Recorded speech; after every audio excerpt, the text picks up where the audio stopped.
Hey, how's it going, everybody? It's been a while since I've uploaded a video, but it's a new year and it's a new time for Calcifer Gaming, so we're going to get back into it with this video on Cyberpunk 2077. I uploaded some news update videos.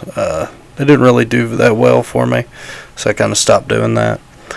And then the game released, and that was a whole fun experience for everybody. But that brings us to the title of today's video, Cyberpunk 2077, the good, the bad, and the ugly. Starting off with the good, of course, we have the melee combat. I was really surprised with how the melee combat actually turned out. I was really concerned with it. It seemed really clunky. I compared it to like Overwatch characters when I saw it before the release. But it's surprisingly satisfying, especially with all the different cybernetic stuff that you can do, like the mantis blades and the monowire and everything. It really makes you feel like Night City's ultimate badass at moments, especially when you get something like what I got here with the legendary mantis blades with some thermal. So like, if you don't just completely eviscerate an enemy, they catch on fire. Even the katanas and stuff are good. I really got hooked on the monowire before I found the mantis blades, and I thought they were a lot of fun. Getting into the next part is the hacking minigames and the breach protocol and all that, the quick hacks and all that. I wouldn't necessarily say this part of the game is particularly fun, but it does make you think about stuff. More like a chess game. It's not particularly fun, but you actually have to plan stuff out, and the more complex you get into it, the more stuff you unlock for it, the more you got to really think about what you're doing. So that's pretty cool. You actually have to think about something instead of just like hit a button, hack.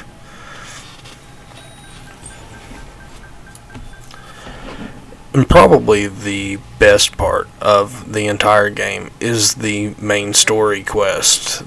Just following the main story and the options to talk to people and stuff. Choosing special options based on your story origin and stuff. But we'll get into that in the bad part. But the origin doesn't really... It's not necessarily as important as we were led to believe, in my opinion. You get some dialogue choices, but it's not that great. Overall, it's good. Like, the main story stuff, as you can see with Jackie here, I'm playing on PC when probably the highest settings, and everything looks good. When you're doing the main story and stuff, you're not going to run into a lot of visual problems. Like, all the characters look really well modeled and everything. And that's when it really shines. You get options to make choices. Like with what I'm showing right here in the background is the quest that they showcased, where you have to go in and get the robot and stuff. And they really made this one feel like it was important, like your decisions mattered. But once you get into the later game, you realize that like you come to expect like this to be this premium RPG where all these choices affect you later. And as far as I can tell, no, none of this mattered. You never see the Maelstrom again. As far as I can tell, I haven't finished the main story yet. I've mostly been running around, but I haven't had any interaction with any of the people from this quest after the fact. Main story continues on, but the farther I get in the main story, the more I like the main story, and the more I play, the more and more I just don't really care about the side stuff. None of the missions really compare to the main story mission. They're good missions, but they pretty much feel like one and done kind of things. They're not really as flushed out as the main story. You don't really have as many important feeling options. So I would definitely say the main story really shines here, which is sad because I would have loved to have more to it. Now for the bad and the ugly part. So, on the bad side, the biggest thing is just almost every system in the game was really hyped up by the developers themselves. Like, it's completely their fault. It wasn't people just getting stuff in their head. They really hyped this game up as like the best RPG experience we've ever had. And what we got was just a typical RPG experience. There are multiple RPGs that have much deeper systems in almost every single way. To be completely honest, I was expecting this to be the kind of game that just completely ruins a Bethesda Game Studios. It's had this AAA kind of monopoly on the RPG elements. You always have these smaller RPGs, Pillars of Eternity and Wasteland and stuff. They don't have as much of a market appeal, but they have a devoted following because they're actual good RPG games. When you go into it expecting something like that on a AAA kind of development budget, which is what this is, they even got government assistance to make this game. When you go into it expecting this to be the RPG to end all RPGs, you're going to be very disappointed. Because, frankly, it's just Bethesda level. It's glitchy as hell. It's got bugs galore. And I'm not just talking about, like, visual stuff, stuff that people been putting up with forever. I'm talking about, like, there was a moment where, like, I went through a area and my health bar wasn't working. So for a while I was completely immortal and nobody could do really damage to me, and I just walked through it. Then there was another area where I was doing a mission. I don't think I recorded it, but I was doing a mission where you sneak into the Arasaka warehouse for Takamura. And I'm sneaking into this warehouse, and I realized I tried to kill one of the Arasaka guys that was running security because I thought he caught me. And then I realized every single Arasaka soldier that was guarding the place was for some reason was registered as a friendly agent.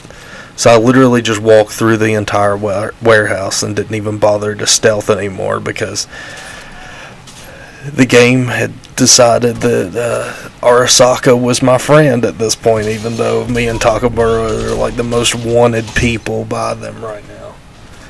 So there's stuff like that where it's just like it completely ruins an entire mission. Like there were like boss level enemies inside that warehouse and stuff, and I never even had to fight a single one of them.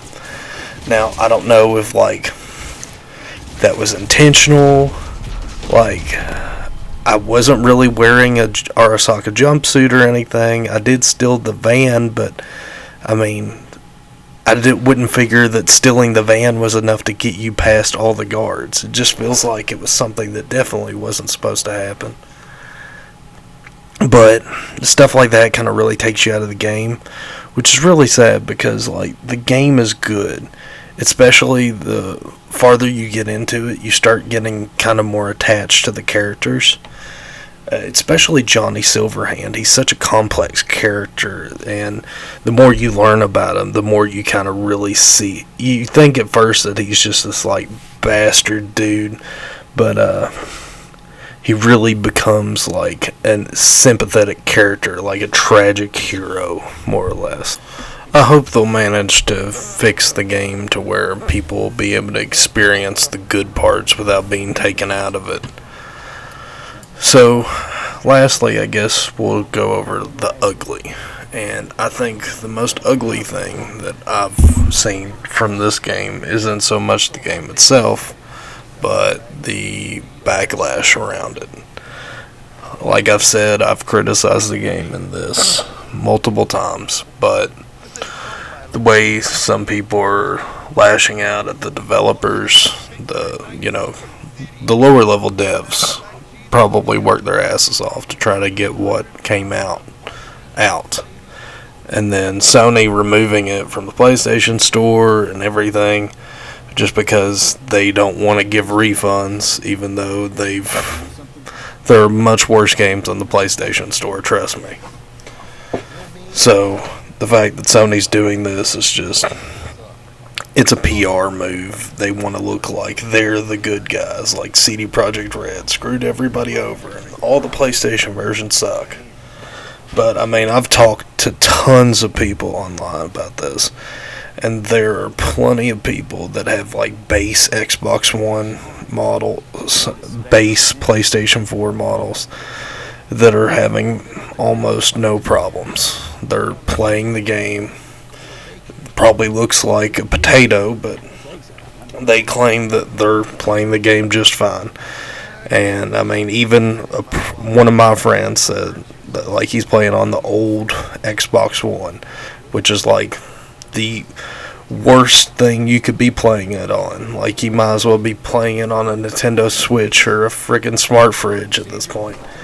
But he said he was playing it on that, and he had no problem so far. And I mean, I've known this dude for like 15 years, so if he says that he ain't had no problems, I'm gonna have to believe. I'm not saying that people aren't having problems. It's just obvious. Like, if I'm playing on PC with ultra settings on, and I'm having problems, like I've showed in this video, and I've talked about, I know other people are having problems on weaker hardware. So I'd really like to give CD Projekt Red the benefit of a doubt at least one more time and say, give it a few months, see what we're at. If you don't want to play it in the state it's in, don't. If you don't want to buy it in the state it's in, don't. Everybody give it 6 months, year tops. We'll see what they've done, and then move on accordingly. I mean, I'm a person who pre-ordered No Man's Sky. I mean, I am no stranger to this kind of stuff. I pre-ordered this game, and I mean, I like this game. It's definitely better than No Man's Sky was, by a crap ton. Like, it's no comparison. No Man's Sky was trash at launch day, and it's really come a long way. And I don't play it myself anymore, but it's definitely something that I don't regret having now. So, I want to believe that CD Projekt Red's going to come back through, if for no one else, then for their investors, because they're the people that's really on their butts right now. So, just give the developers a break. Everybody needs to chill out. 2020's over. Hopefully this will be a better year. Hopefully Cyberpunk will be fixed. We'll get plenty of new games to hold us over until it is. And thanks for watching. I really appreciate it if you watch this video. Please like and subscribe. And stay tuned for more videos. Thank you.